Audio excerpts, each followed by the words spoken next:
YouTube, what the crap's going on? HeirofCarthage here. We're going to be taking a look at another online battle. This time it's going to be Greenskins versus Bretonnia. I haven't seen a lot of Greenskins versus Bretonnia action submitted to me, so I figured this would be fun. These Knights Errant took a beating from the Goblobbers and the Hammer of Gork. So there's some Pegasus Knights, looks like 2 Grail Knights back here. That was a Knights Errant. In the middle there's a Grail Guardian guarding the Fey Enchantress, which is a pretty nice setup. 3 Foot Squires, Men-at-Arms with polearms, line of peasants, and 1 peasant bowman. So it looks like that's the army of Bretonnia. And then in terms of the Greenskins, there are a lot of Boar Boy Biggins. 3 of them, which sometimes you'll see 2 from Greenskin players, but 3 is a pretty big investment. And Boar Boy Biggins, while they're not the same as like Bretonnian cavalry, they can trade decently if they're supported. And then the Lord is Wurzag. He's riding here on his War Boar, which is unfortunate, which means he can't dance, but he can still lay down a Foot of Gork, which makes him a great lord to take against Bretonnia. There are 3 Savage Orcs up front. These guys can do a lot of damage to enemy units, and they have some physical resistance, which makes them a nice pick. And then there's Biggins on the flanks. There are Spider Riders, which gives the poisoning effect, which I kind of like, and then there's the Deaf Creepers here, which have armor-piercing missiles, so again, an interesting choice versus Bretonnia. And the addition of the Boar Biggins and all these anti-large is going to give him the ability to try and protect himself. Some Gobbo Spears take the initial charge, and the Savage Orcs are going to follow up. It looks like the Pegasus Knights going straight for the artillery, as one would expect, but they're going to get attacked by Boar Biggins. Or actually, no, the Boar Biggins are going over here for the Grail Knights. Wurzag gets caught out just a little bit here, but there is starting to be a nice blob here. Yes, for a Foot of Gork, and it gets a pretty massive hit. Does huge damage to his own Savage Orcs, but it's worth trading a Savage Orc for 2 Grail Knights, so an excellent Foot of Gork by the Greenskin player here. And that gives him a nice early advantage, and then you can see over here his Biggins and Boar Biggins going to push the flank. The Orc Biggins will thrash these polearms, and the Boar Biggins can use their speed to get around the flank.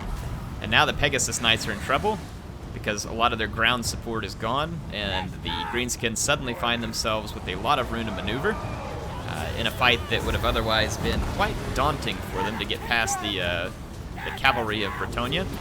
But in this kind of fight, the Greenskins are going to do quite well. Like I said, the Savage Orcs and the Biggins will trade pretty nicely with Foot Squires, at least in my opinion, I think they will.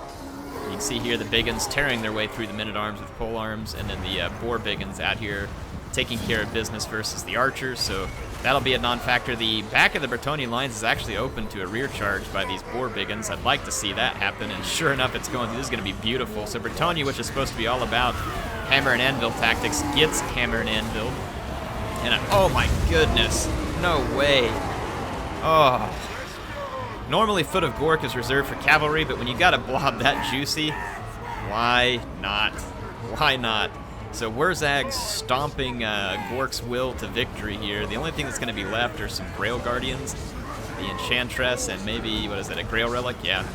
Everything else just got absolutely Gork stomped back to, well, whatever the old ages of the old world are. That was a pretty incredible use of Foot of Gork in this battle. Kudos to the Greenskin player.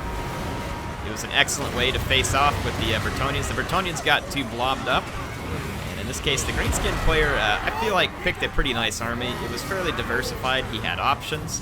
The mobility of the Spider Riders, the poisoning from the Spider Riders, Wurzag's Foot of Gork, units with physical resistance that can hack through peasant infantry, anti-large infantry to support anti-large cavalry, anti-large cavalry to protect against aerial assaults. I thought overall it was a pretty sound pick. Lots of mobility, but still plenty of infantry. Now, although this fight was pretty much over, it actually still shows the balance bar is fairly equal. I don't know what they think Bretonnia's going to win with. This Pegasus Knight has regrouped. The Deaf Creepers and other units are still wheeling around, and a lot of the Bretonnian infantry's come back from routing. Of course, the 2 Goblobbers have come back as well. And here in the center, the Grail Guardians hacked their way through 77 Greenskins. And the Fey Enchantress is a living Mortis engine here with her Mist of the Lady. So she can be a bit dangerous in that regard because she can also heal, and then constantly damaging the units near her is pretty painful. But there's another Boar Biggin coming in. At least it was coming in. And you can see that these units take significant damage just being in the presence of the Fey Enchantress. And it looks like the Greenskins here actually ended up taking a pretty solid pounding, and then that Chalice of Potions Comet coming in there does some damage as well. And the Fey Enchantress just not taking a huge beating. She is getting hit by Effigy to get, which was helping to overcome some of her healing. So she cannot move at the moment, but the Greenskin units nearby, like I said, are getting wrecked by her aura there. But at this point, with Wurzag coming in, Effigy just dropped, so she took a lot of damage there. I would think that, no, the Fey Enchantress is going to escape. Wow.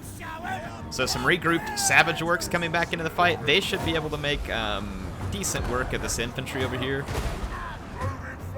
Wurzag's going to need to stay alive, and the Fey Enchantress, as long as she's alive, it'll actually try and swing this battle back in favor of Bretonia, which I thought was heavily in favor of the Greenskins. In fact, I thought this battle was absolutely over. But that Mist of the Lady has been brutal, and it's caused all these units to rout for the most part. But here's a healthy Orc Biggin that was further off chasing other units. This is going to give some backbone for the Greenskins to work with. You see Wurzag over here fighting his way through some the Grail Relic, but he's going to get hit by Pegasus Knights. That is going to be an ugly shot indeed. Wurzag is taking a bit of a beating. He is not a very survivable unit. So he's going to retreat behind his Biggins, and the Biggins, although they're taking damage from the Lady, they are dishing insane amounts of damage to the remaining Bretonian units, which is precisely what's needed right now. Fast damage so that the Lady can't stick around and use her Mist, otherwise known as her Foul Gas. Check this out. Wurzag's going to run away, lure the Pegasus Knights into some waiting Boar Boys, so nice bait and switch there, and then they're just going to charge in. This should be the finishing blows to Bretonia, because there's another regrouped Boar Biggin and some Savage Orcs, though I called it too soon last time. Let's hope I haven't done the same this time. So the Greenskins in there, but I mean, with the Grail Relic there, the Bretonians are going to have amazing leadership. It's not going to matter, because there's just not any units left other than the Grail Guardians, and there's like one of them. Yeah, literally one.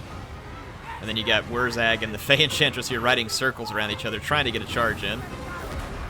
The Fey Enchantress will actually do pretty good damage to Wurzag. Wurzag's armor piercing, but the Enchantress doesn't have a lot of armor. This is actually going to be a fairly intense and close battle here to finish off.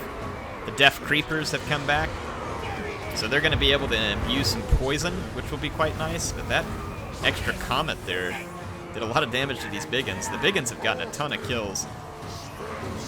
This is actually a really, really close fight still. Wurzag makes a charge. The Goblin Rock Lobber crew is going to charge in.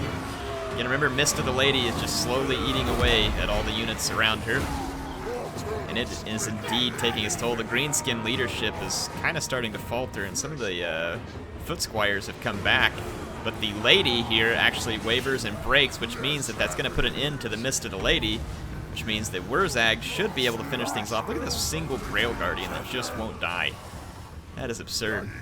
The Grail Relic gives everything such high leadership. Look, minus 100-something leadership, and they finally routed. What a victory. Pyrrhic victory. Pyrrhic indeed. Look at the performance, though, on that one Biggin. 199 kills. Talk about going to town there. It didn't pick up any chevrons, though, so it must have been a lot of peasant units in the end, but still, it was pretty fun. How about that Foot of Gork, though? You gotta love you some Foot of Gork, people. You gotta love it. Hope you enjoyed this battle. Appreciate all of you showing up. I love making this content for you. And sorry I didn't get to live stream this week, but if you're watching this, I'm out of town with family. I'll be back soon and make you more videos. Appreciate MSI for sponsoring the motherboard that I'm recording we're using in this build to record with. HeirofCarthage signing out. I will see you in the next Warhammer Online battle.